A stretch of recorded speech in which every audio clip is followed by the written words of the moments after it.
Hello guys, in today's episode, before we begin, make sure to like and subscribe so you don't miss out when we post.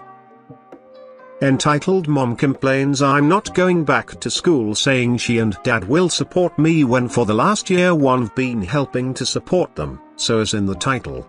My mum has brought up recently asking when I'm planning to go back to school so I don't have to keep working a slightly above minimum wage job. I would absolutely like to do that. The problem is I cannot afford to do that right now. Her argument: there are several scholarships or financial aid programs I could apply for. My argument: even if I could go back to school tomorrow with all expenses paid, I have little money saved up and I'll only be able to put a small trickle at a time given the fact I'll have to cut my working hours while going back to school. So if something major happens, lose job, major car repair, etc., I'm screwed.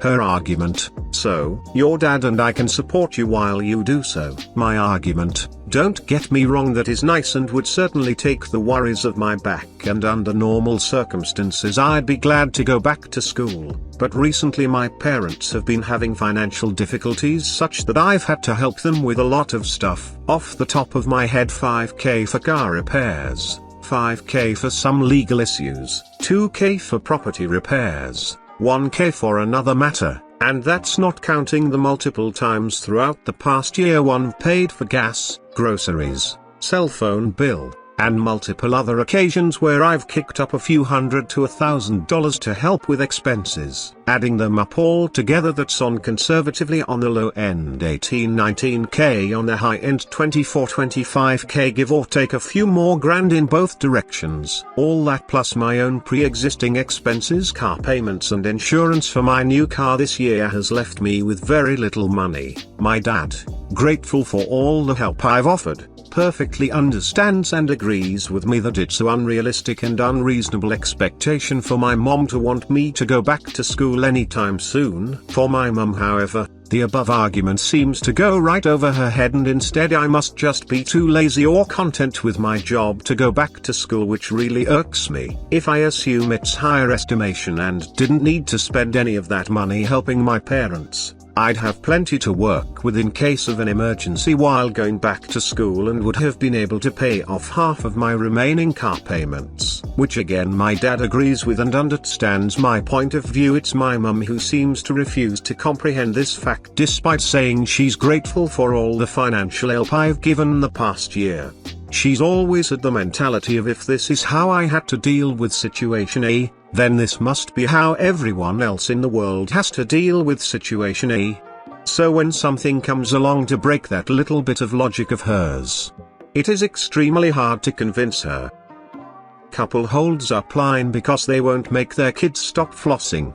You all know what flossing is, right? That dance that started on Fortnite. Well, I was going out to lunch, I had an hour for work, and stopped at this restaurant I really wanted to try. I was gonna order to go then take it back to eat at work. Well, the place was a bit busy but nothing too crazy. Things were moving pretty quickly and I was quickly at second to order. The family in front of me consisted of mom, dad, and two boys around the ages of 5 and 10. The parents were taking a while to order in general, but I didn't mind. There was 4 of them. But then they got to the 10-year-old. He'd been flossing the entire time they were in line, and when his mum asked him what he wanted, he just continued to dance. She kept asking him over and again to look at the menu and what he wanted, but he just kept dancing. The dad was off in his own world. The 5-year-old was just standing there being a 5 years old. This went on for far too long. The mom, and by default the dad, just let the kid keep dancing. Finally he stopped and looked at the menu. The family taking another good time to order. They were the kind of couple who asks a lot of questions that borderline unnecessary. The whole ordeal was frustrating to watch, especially since I was on a time crunch. Like, come on people, either tell your kid to stop or order for him and he gets what he gets. I would say the kid was on the spectrum, but I've met people and have family members who are on the spectrum, and this kid's behavior afterwards signaled that he was just a kid who didn't listen and his parents didn't know how to discipline.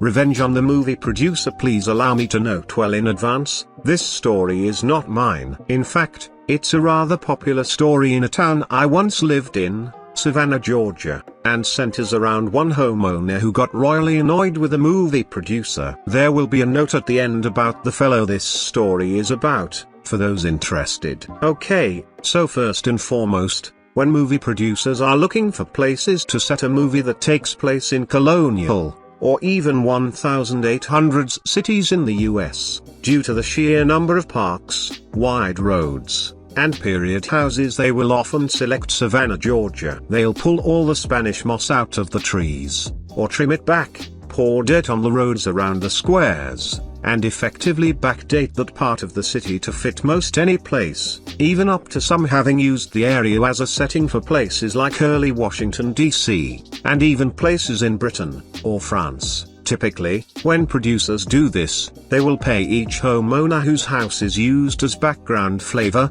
a couple $1,000s for the licensing to do so. That will be important later. Trust me. They issue some rules, like no electric lights being visible, not coming out of any door that faces the street, and you have to move your automobiles away from the drive, if you have a drive. Well, 1979, a producer came from Hollywood with the intention of using Savannah for that very purpose. Specifically, the producer was from one of the big three-letter TV channels, and was working on making a made-for-TV movie talking about the events after the assassination of Lincoln, and the subsequent accusations of the doctor present at his death. The production went to the city to seek permission, and then sent an announcement out to each of the homeowners telling them of the various days that the shoot was going to take place. However, much to their downfall, they also noted that the production company would not be compensating the homeowners for the use of their homes as backdrops. This was met with some great annoyance by the homeowners, who turned to the city for help, only to be told that it was their civic duty to allow the use of their homes. Most everyone agreed to this, and bit their lips. One homeowner, however, didn't. He decided to get revenge on the production, attempting to screw up their shooting every chance he got. He first started by leaving his car out in front of his house, only to have it towed before filming started. He threatened legal action against the studio, but that fell on deaf ears. He forbade the use of his home in some of the shots, but the production company got the city to make him back down. Eventually, enough was enough, so he waited, biding his time until he was certain they were filming. When the day came that his house was being used as a background shot, the homeowner grabbed a massive Nazi flag and hung it out front of the house out of one of the top windows. The production company balked. They knew that this ruined any shot they'd used there, and what's more, they started to question just when he'd put the flag up. Was it just the one day,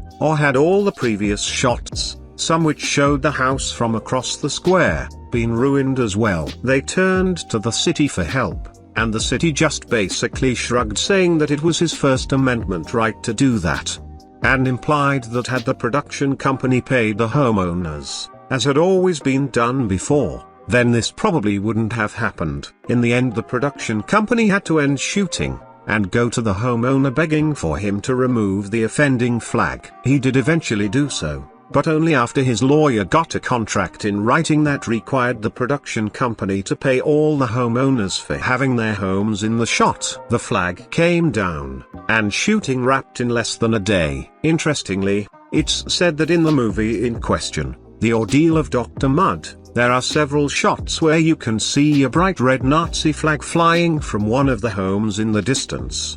That stunt cost a producer quite a substantial amount of money, and pushed production back at least a year while they tried to find every single instance that the flag flew in the background shots.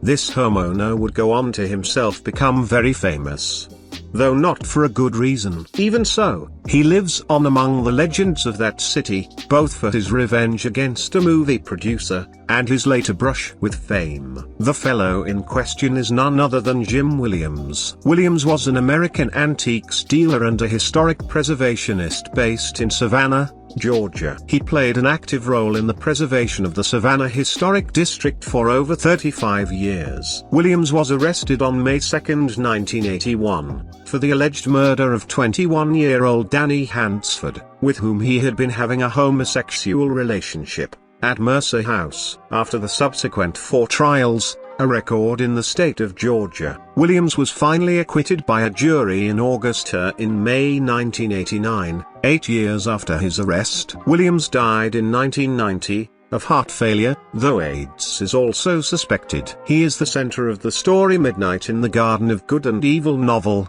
and later Clint Eastwood movie. Thanks for sticking around till the end. Don't forget to subscribe for more like this.